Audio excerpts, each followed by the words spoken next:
Bonjour, alors aujourd'hui je vais vous montrer comment on fait des petites boucles d'oreilles crayon comme ça. Et en fait on peut en faire de plein de couleurs différentes avec des petits visages, son petit visage. Hop, voilà. Donc ça c'est des bijoux que vous pouvez retrouver aussi dans ma boutique, donc lesbijousdenadège.com.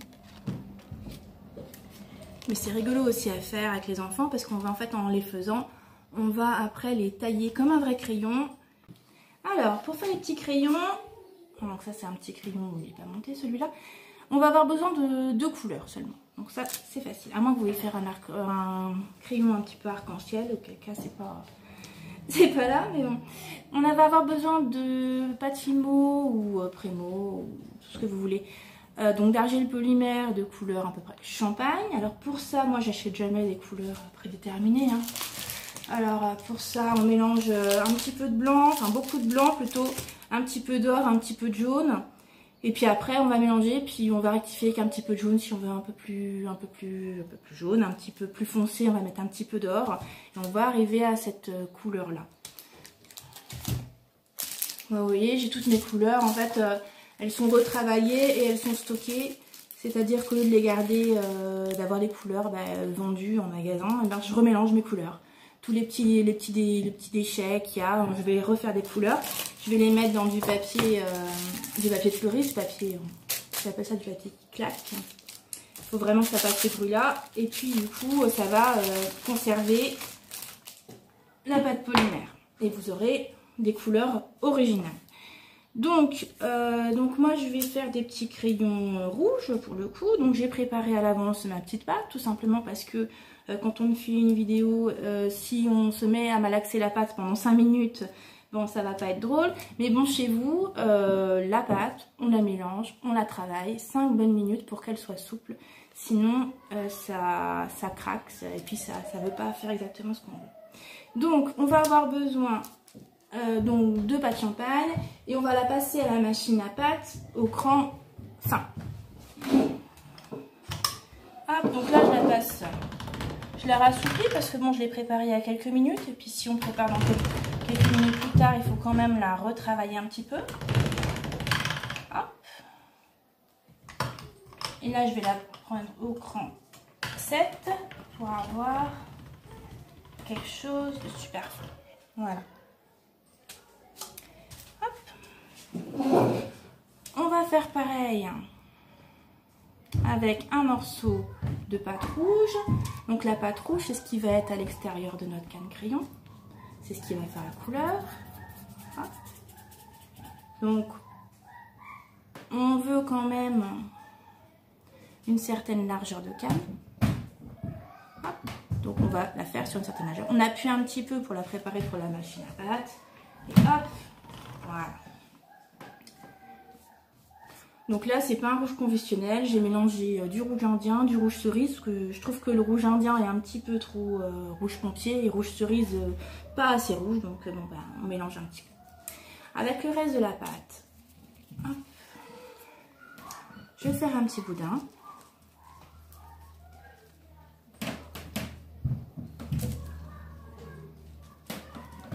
Donc, si vous entendez des rires d'enfants dans la vidéo, c'est que mes enfants s'amusent en haut. Donc on va pas faire une canne très grosse, on va jamais faire des cannes de cette largeur là. On fait toujours des cannes assez petites. Voilà, donc celle-là on va couper la couleur champagne en deux. Hop.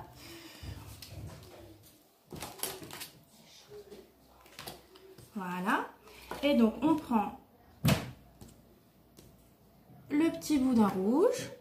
Et on va aller l'entourer. C'est pas bien grave si c'est pas non plus bord à bord. On va couper de façon le bout qui ne nous plaît pas. Et on enroule. Alors on pourrait aussi faire un cran épais de pâte champagne. Et puis enrouler. Mais là il faudrait vraiment être très très précis pour que ça soit réussi. Alors que là finalement on n'a pas forcément besoin d'être précis.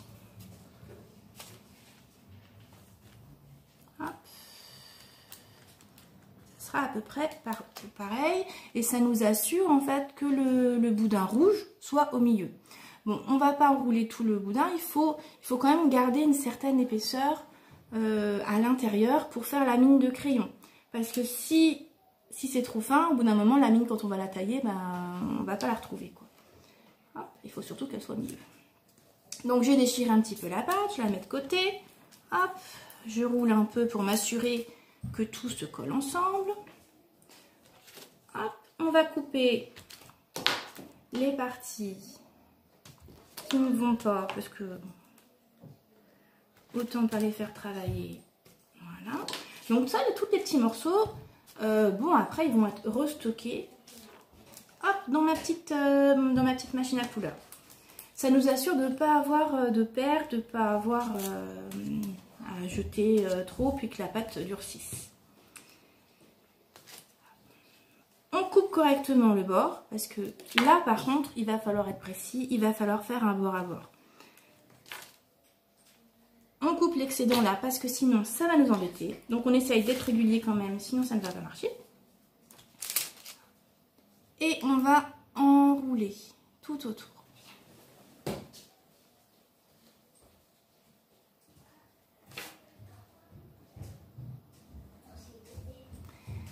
Quand on passe le doigt, on voit qu'il y a un petit accroc. Voilà. Donc c'est là où on va couper. On coupe, on retire l'excédent. Si on a un petit vide là, on va pincer un petit peu, histoire de ne pas avoir un crayon avec un petit défaut. Si on a des petites pelures qui se sont mises, parce qu'il y a toujours des petits trucs qui vont se mettre toujours partout, ben on retire, on coupe. Hop. Quand elle nous paraît bien, on roule. Donc, on ne se laisse pas un plan de travail sale, parce que sinon c'est comme ça qu'on se met des pelures partout là. Donc au fur et à mesure on range et on va étirer le boudin. C'est-à-dire que là notre canne crayon on l'a, même si là elle n'est pas parfaite, c'est pas grave. Ça on va couper après, c'est pas un souci. Et on va l'étirer.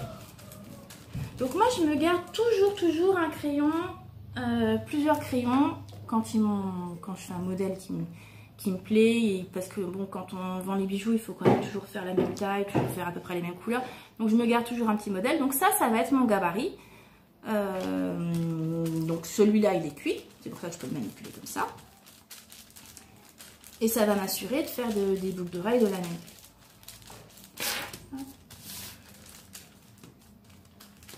Donc après, c'est un petit peu de patience. Donc on fait bien attention quand on fait des boudins de ne pas faire de trous. Parce que souvent quand je fais des ateliers, je m'aperçois que faire des boudins, c'est pas si simple que ça. C'est-à-dire que il y en a beaucoup qu'on va retrouver les trous des doigts dans les boudins. Hein, donc déjà qu'on a des empreintes au bout des doigts, alors si en plus on met les empreintes des doigts entiers, ça ne va pas aller.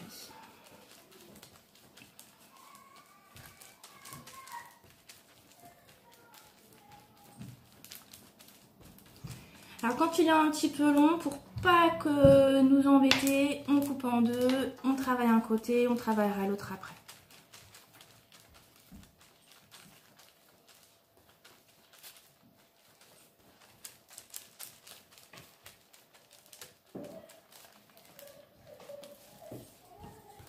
Donc là où c'est intéressant d'avoir toujours de garder un petit modèle, c'est qu'on va pouvoir s'assurer d'avoir la bonne taille.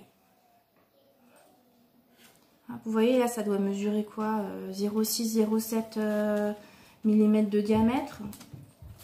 Bon ben, plus vous allez faire un crayon petit, plus il va devoir être comme un petit peu fin, histoire que ça soit proportionnel. Donc là, je coupe tout droit, hop, pour avoir un bel aspect. Vous vous assurez bien que on voit toute la canne, c'est-à-dire qu'il n'y a pas un petit morceau qui part, parce que dans ces cas-là, on coupe un petit peu plus. Par exemple là, bon bah ce côté-là est moche. Hop, je lui coupe la tête. Bon là je m'aperçois qu'il y a un petit peu trop de rouge, c'est parce que c'est le bout de la canne, ça veut dire quand même que c'est pas bien travaillé. Et là, bon, elle est nette. Donc,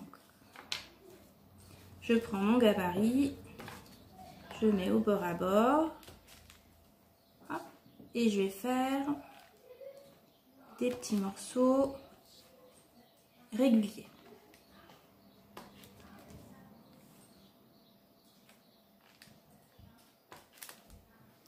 Si on veut faire, donc on peut garder les plus petits. Hein. Si on veut faire des puces, on va garder un plus petit morceau. On va couper en deux. Hop. Et en général, on en garde qu'un morceau sur deux. On garde le plus gros, celui où il y a le plus de mine. Parce que quand on va tailler après... Donc ça, quand on fait des puces, on cuit sur un miroir. Alors, est-ce que j'ai un miroir là?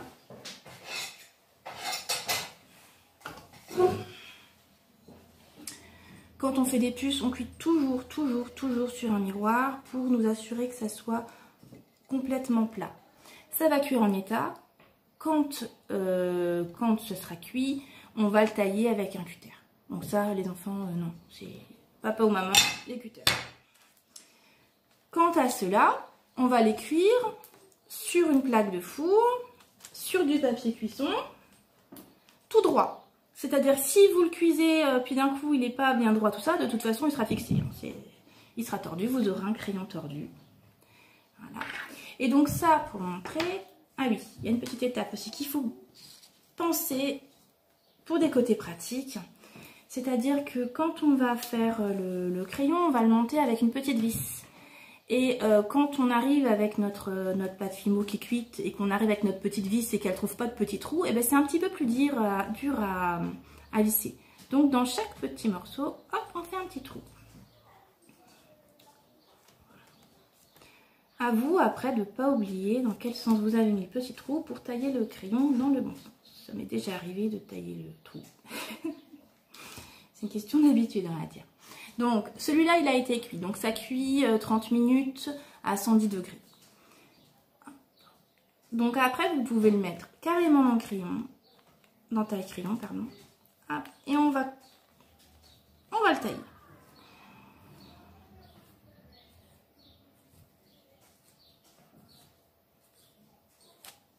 Voilà. Hop.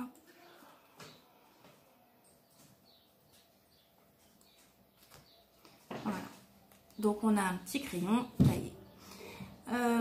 Pour le fixer, parce que bon, le but c'est quand même de faire des petites boucles d'oreilles. Pour le fixer, on va avoir besoin de petites vis. Donc vous voyez, c'est des toutes petites vis comme ça. Donc moi en général, je les attrape avec une pince. Je cale bien la pince. Je vais dans le petit trou que j'avais préalablement fait. Hop. Et je tourne. Donc ça, il faut le faire quand le crayon est froid. S'il est chaud, la pâte polymère, quand elle est chaude, elle est plus fragile. Et puis après, j'ai plus qu'à aller chercher mon petit anneau, ma petit crochet, je veux dire, et puis fixer ça. Alors, pour faire les petits visages, vous attrapez votre crayon où il y a déjà le pas de vis, parce que sinon vous allez le faire dans le mauvais sens. Donc le pas de vis est là, donc forcément le crayon va se présenter comme ça. Et puis vous allez pouvoir dessiner, mettons, hop, moi j'aime bien les dessiner avec un petit clin d'œil. Voilà, un petit sourire. Donc là on va attendre que ça sèche, parce qu'on va rajouter des petits points blancs. Donc en général je rajoute toujours des petits points blancs pour que ça fasse un petit peu plus vivant. Un plutôt au milieu et un vers le haut. Et comme ça, ça fait très gai. Si vous les mettez vers le bas, il va pleurer. Donc tant que ça brille, c'est que c'est pas sec. Donc tant que ça brille, on ne met pas les petits points blancs, sinon ils vont devenir gris.